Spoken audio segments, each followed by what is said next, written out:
बिस्मिल्लाहिर्रहमानिर्रहीम। अस्सलाम वालेकुम students, welcome to view study with Iman.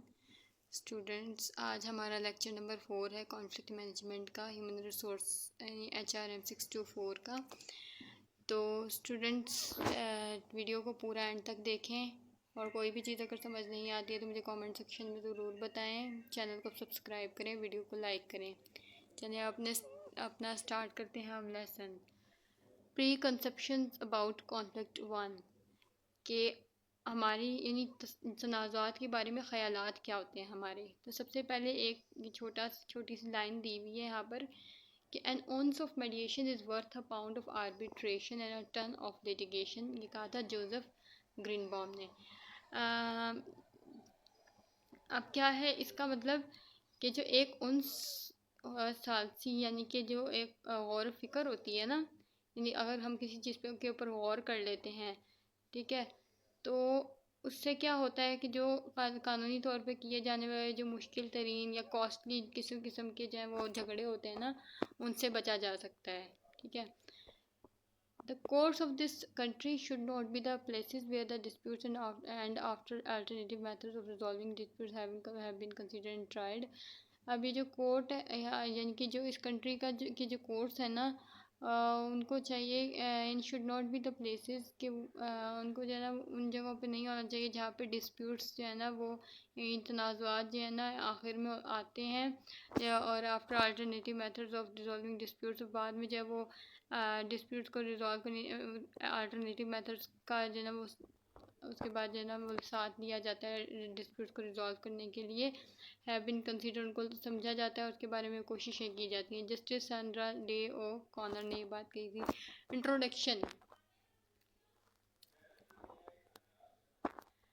Introduction क्या है, तारुफ क्या है। Interpersonal conflict is all around us. क्योंकि हम इंटरपर्सनल कॉन्फ्लिक्ट की बात करेंगे, दो से ज़्यादा लोगों की जो है ना आपस में जो कॉन्फ्लिक्ट होते हैं, तनाज़ात होते हैं ना, वो हमारे इर्द गिर्द हमेशा होते हैं। वही कन्फरेंट इंटरपर्सनल हम जो है ना वो हमारा इंटरपर्सनल कॉन्फ्लिक्ट से सामना होता रहता है जब हम डिसाइड करते हैं कि who will do the house work, ठीक है, कि कौन बंदा जो है वो काम करेगा। ये तो हमारी डेली लाइफ के साथ होते हैं ना, यानी कि हम जैसे अब घर में अगर कोई काम होते हैं तो फिर ये भी फैसला किया जाता है कि कौन सा काम करेगा। अटेंड स्टाफ मीटिंग्स की, ठीक है, स्टाफ मीटिंग्स कौन अटेंड करेगा, उसके अलावा जो है वो मुज़ाकरात कौन करेगा, उसके अलावा बच्चों को जो है वो डिसिप्लिन कौन सिखाएगा।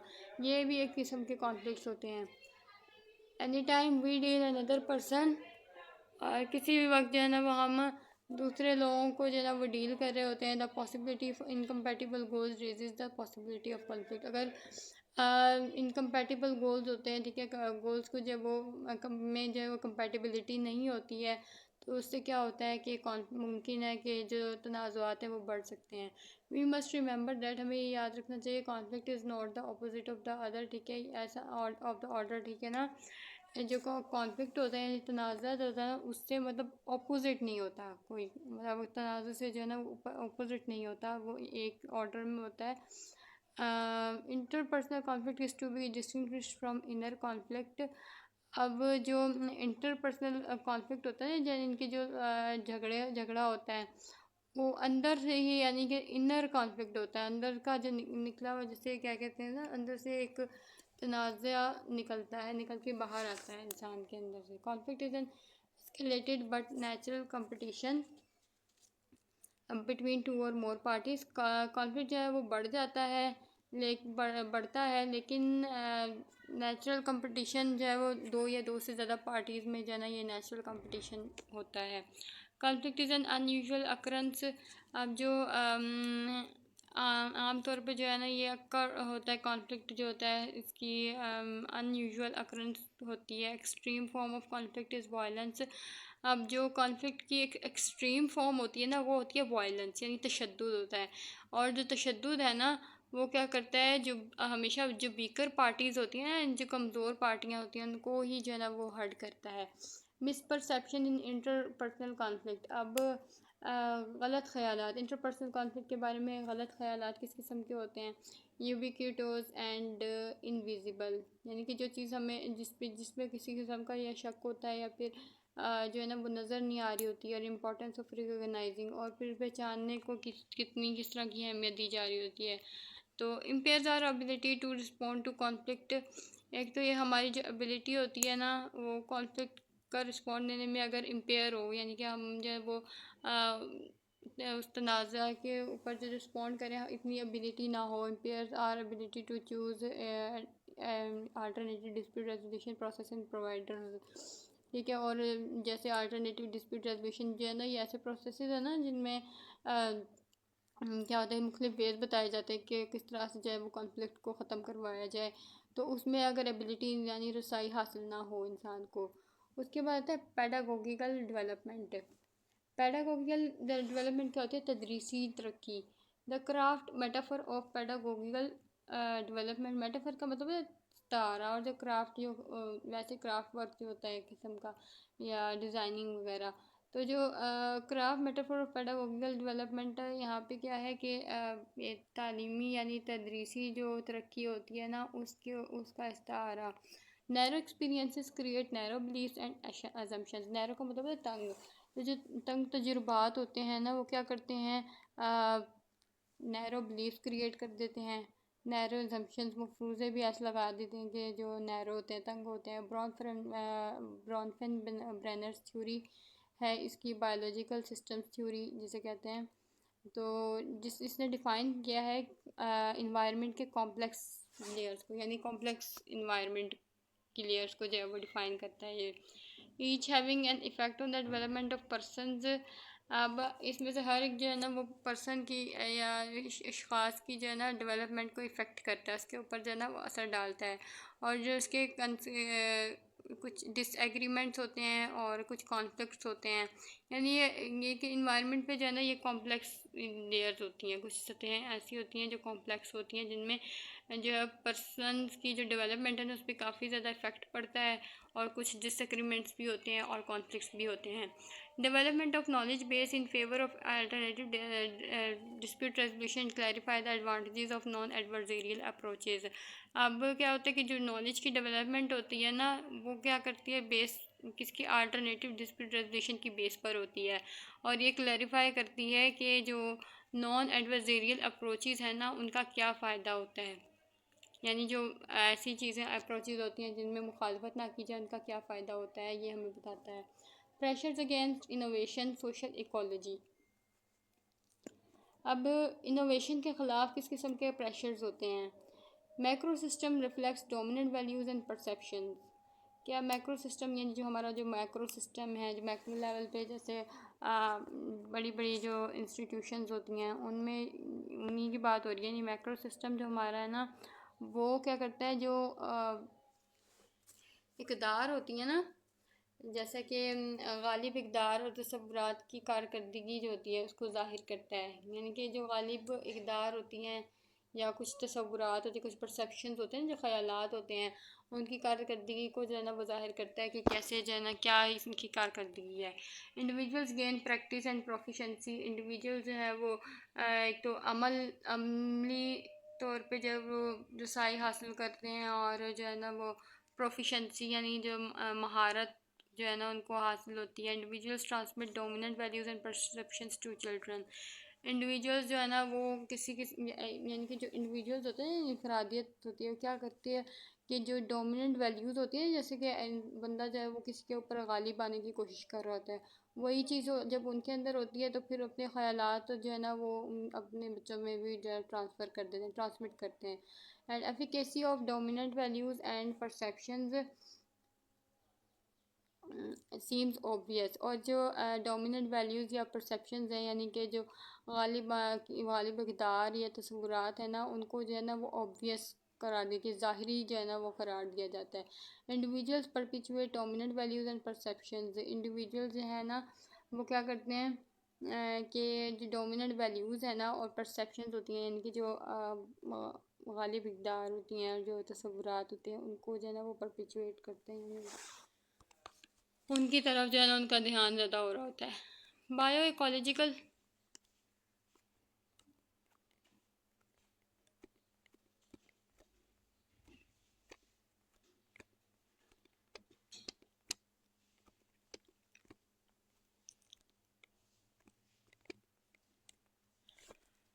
उसके बाद बायो इकोलॉजिकल सिस्टम थ्योरी आ जाती है, ब्रोनफन ब्रेनर।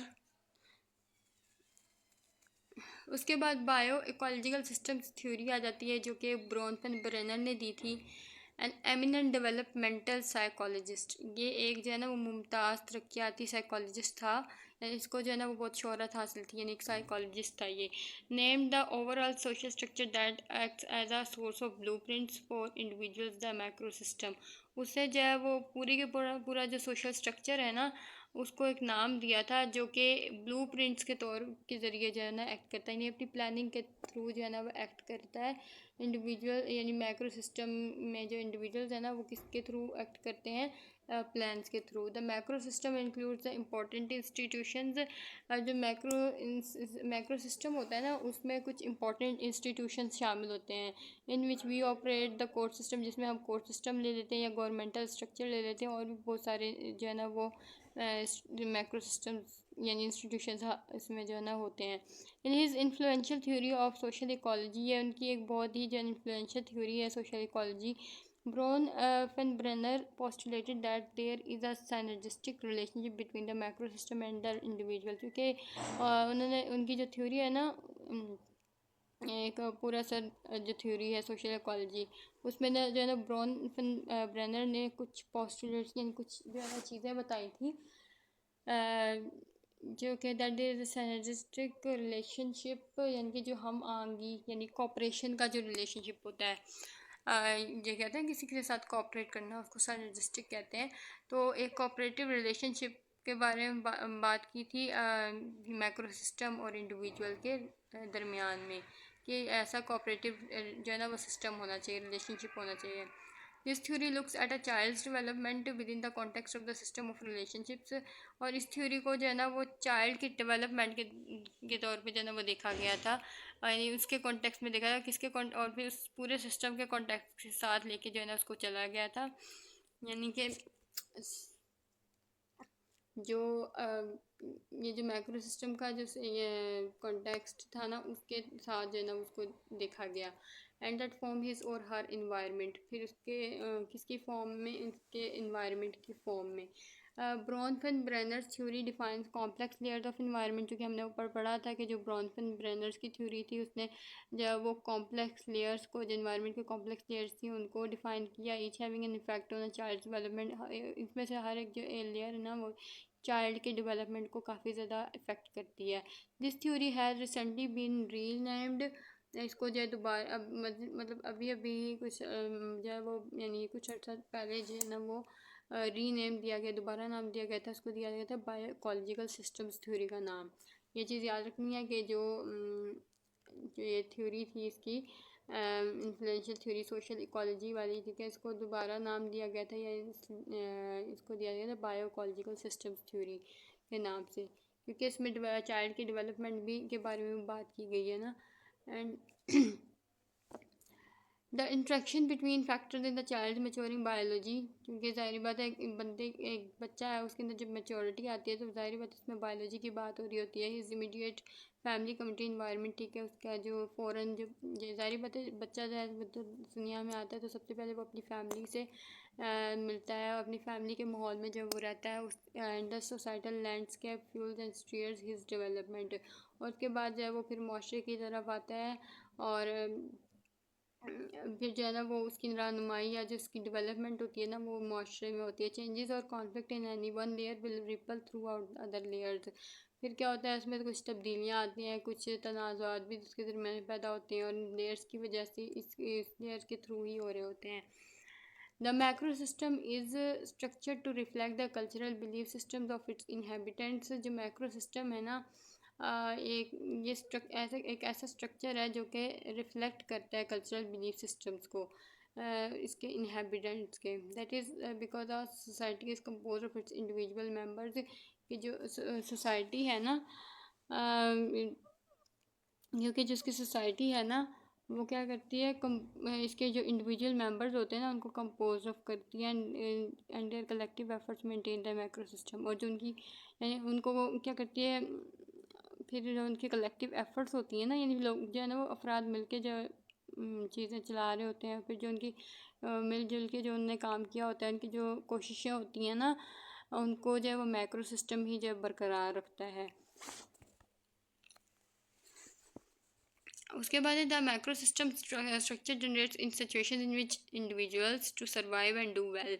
अब जो मैक्रो सिस्टम है ना, वही जो है वो कुछ ऐसी चीज़ों को जनरेट करता है, ऐसी सिचुएशंस को जनरेट करता है जिसमें इंडिविजुअल जो है ना वो सर्वाइव करते हैं और कुछ अच्छा करने की कोशिश करते हैं। मस्ट अडॉप्ट ब्लूप्रिंट्स, इसमें कुछ प्लान्स को भी अडॉप्ट किया जाता है और कुछ टूल्स ऐसे होते हैं जिसको अडॉप्ट किया जाता है।